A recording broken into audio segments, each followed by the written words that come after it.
In the rich tapestry of ancient Chinese sages, the philosophers Laozi, Zhuangzi, and Han Fei from the era of the Warring States left an indelible mark on history.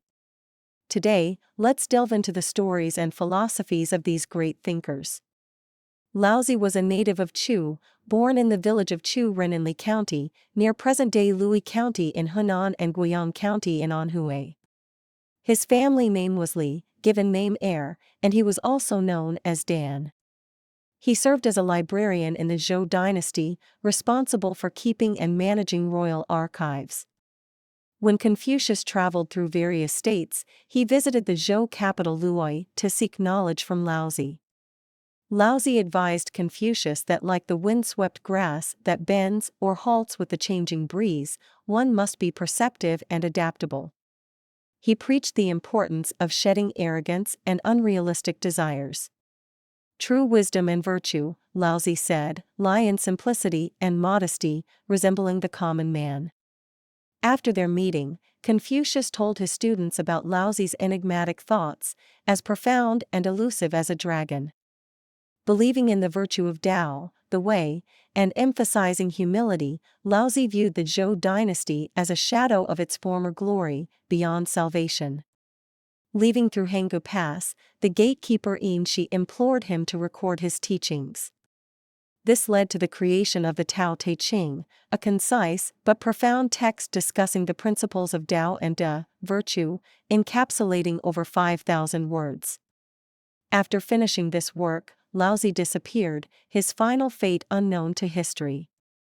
Laozi's son, Zong, became a general in Wei, and his lineage included notable figures in subsequent generations.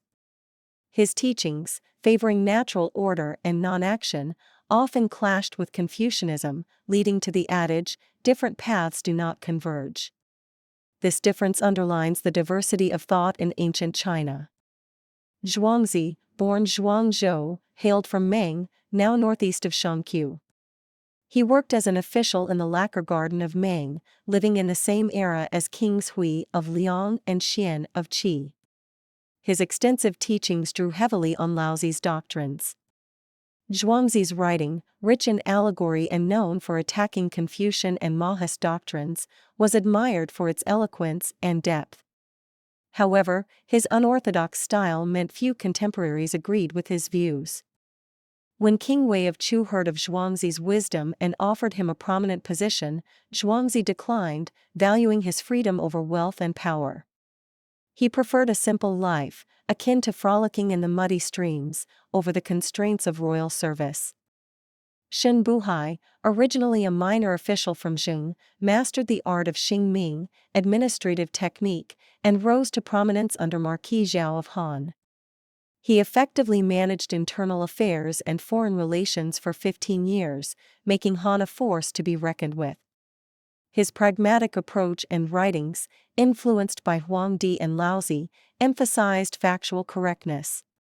Han Fei, a noble from Han, favored legalistic teachings also rooted in Huangdi and Laozi.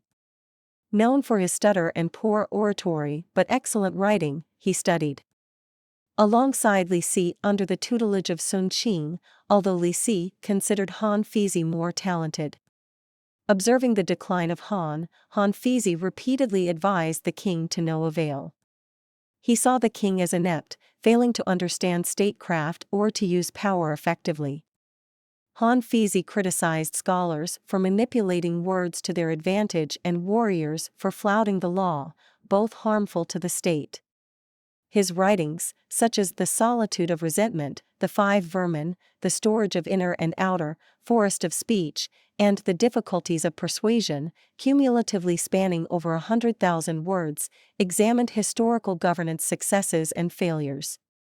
The Difficulties of Persuasion notably serves as an early manual on rhetoric, detailing the art of persuasion and understanding opponents' psychology.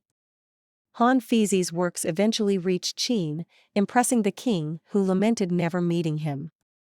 As Han Fei was dispatched to Qin amid growing tensions, Li Si, envious of his talent, orchestrated his demise. The legacies of Shen Buhai and Han Fei continue through their writings, appreciated by scholars across ages. Han Fei's tragic irony lies in his mastery of persuasion, yet failing to escape a plotted end. Sima Qian, the author of Records of the Grand Historian, noted that Laozi valued the natural way and the intangible, crafting esoteric writings. Zhuangzi expanded on Laozi's theories of morality through allegories, ultimately revering the natural order. Shen Buhai practiced realism, while Han Fei emphasized stringent law, bordering on harshness. Both Shen Buhai and Han Fei's doctrines deeply reflected Laozi's teachings on morality.